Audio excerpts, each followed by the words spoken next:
बच्चों, कोरोना महामारी के कारण आजकल विद्यालय में नियमित कक्षाएं नहीं चल रही हैं। शासन का आदेश है कि बच्चों को ऑनलाइन पढ़ाया जाए ताकि उनका नुकसान न हो। इसीलिए मैं आप लोगों को कक्षा 10 में गणित पढ़ाने आया हूँ।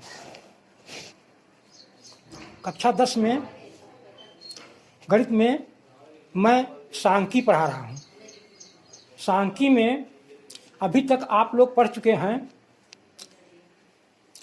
केंद्रीय प्रवृत्ति की मापें। केंद्रीय प्रवृत्ति की माप में मैं पहला केंद्रीय प्रवृत्ति समांतर माध्य पढ़ा रहा हूँ। समांतर माध्य में आप लोग 2 विधियां पढ़ चुके हैं। जब आंकड़े अवर्गीकृत हों और दूसरा जब आंकड़े अवर्गीकृत परंतु सारणीबद्ध हों। यह पढ़ाया जा चुका है। आज मैं पढ़ाऊंगा समांतर माध्य ज्ञात करना जब आंकड़े वर्गीकृत हों, अर्थात ऐसे आंकड़े जिनमें वर्ग अंतराल दिया हुआ है उनका हमको समांतर माध्य ज्ञात करना है। इसके लिए 2 विधियां हैं, एक दीर्घ विधि है और एक लघु विधि है। तो सर्वप्रथम मैं आप लोगों को दीर्घ विधि द्वारा समांतर माध्य ज्ञात करने की विधि बताऊंगा। जिस प्रकार से मान लीजिए कि सवाल दिया हुआ है, कुछ लोगों की आयु वर्षों में दी गई है 0 से 10, 10 से 20, 20 से 30, 30 से 40, 40 से 50 और 50 से 60 और उनकी संख्या दी गई है क्रमशः 5, 8, 6, 10, 12 और 9। इसका समांतर माध्य हमको ज्ञात करना है। तो दीर्घ विधि से समांतर माध्य ज्ञात करने के लिए सर्वप्रथम हम इनको सारणीबद्ध कर लेते हैं, सारणी में लिख लेते हैं। वर्टिकल 0 से 10 की बारंबारता 5 है, 10 से 20 की बारंबारता 8 है, 20 से 30 की बारंबारता 6 है, 30 से 40 की 10 है, 40 से 50 की 12 है और 50 से 60 की 9 है। ऐसे सवालों का समांतर माध्य ज्ञात करने के लिए सर्वप्रथम हम उनका मध्यमान ज्ञात कर लेते हैं। वर्ग अंतराल का मध्यमान ज्ञात कर लेते हैं। मध्यमान का अर्थ हुआ कि वर्ग की निम्न सीमा और उच्च सीमा को जोड़ करके उसमें 2 का भाग देते हैं तो मध्यमान निकल आता है। जैसे 0 और 10 का योग हुआ 10, उसका आधा हुआ 5। 10, 20 का मध्यमान 15, 20 और 30 का मध्यमान 25,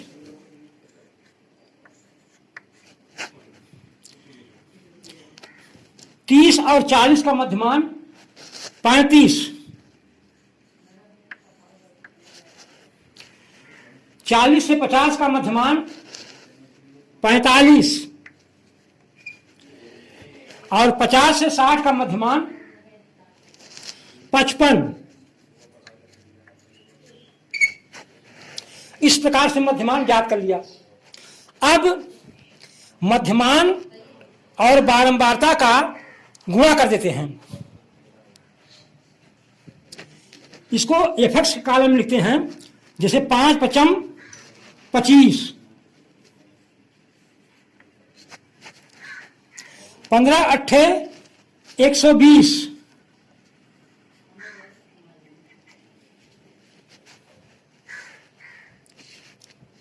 25 छक्का 150, अगर गुणा लंबा हो तो आप लोग रफ पर गुणा कर लिया करें, ताकि जो है कोई गलती न होने पाए। 35 दहाइयां 350,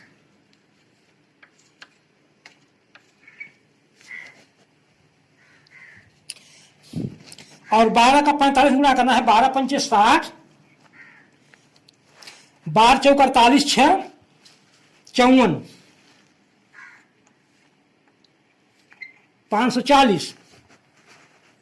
फिर 55 में 9 का 9 पचे 45, और 9 पचे 45, और 4 49, 495।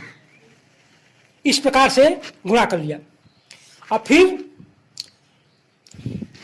कुल बारंबारताओं को जोड़ लेते हैं। फिर बारंबारताओं का योग है 5 8 13, 13 6 19, 19 2 21, 21 9 30।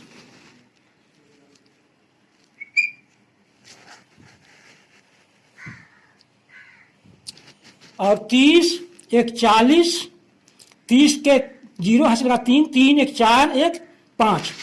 इस प्रकार से इसकी बारंबारता हो गई 50। बारंबारताओं का योग हो गया 50। अब कुल एफएस को जोड़ लेते हैं।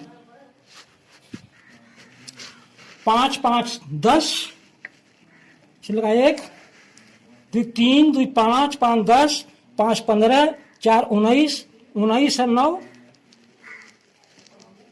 28 के 8, हंसी लगा 2,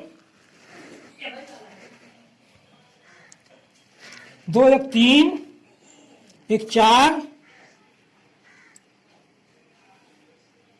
3 7, 5 12, 4 16।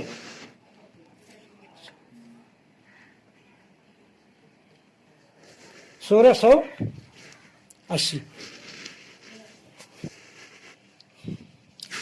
अब इसके बाद सूत्र लिख करके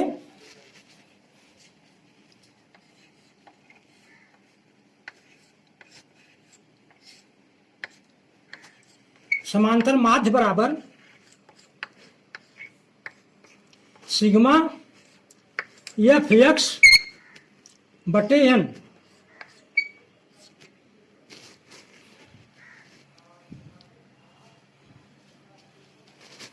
इसको बराबर कर देंगे 1680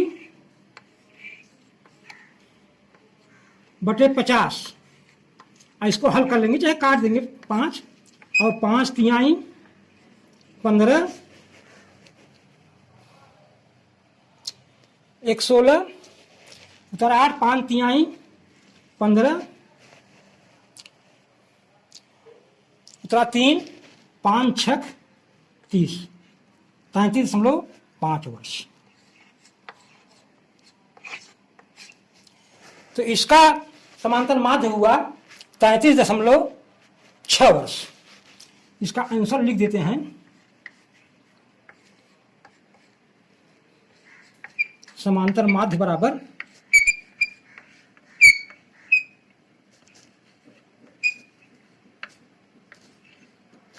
33.6 वर्ष।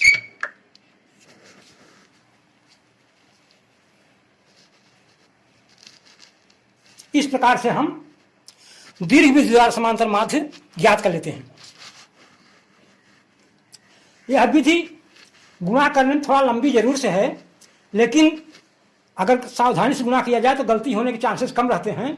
इसलिए आप लोग जब सवाल आवे तो प्रयास कीजिए कि दीर्घवृत्त से ही लगावें तो ज़्यादा ठीक रहेगा, क्योंकि परीक्षा में यह नहीं दिया रहता है कि दीर्घवृत्त से लगाना है कि लघुवृत्त से लगाना है।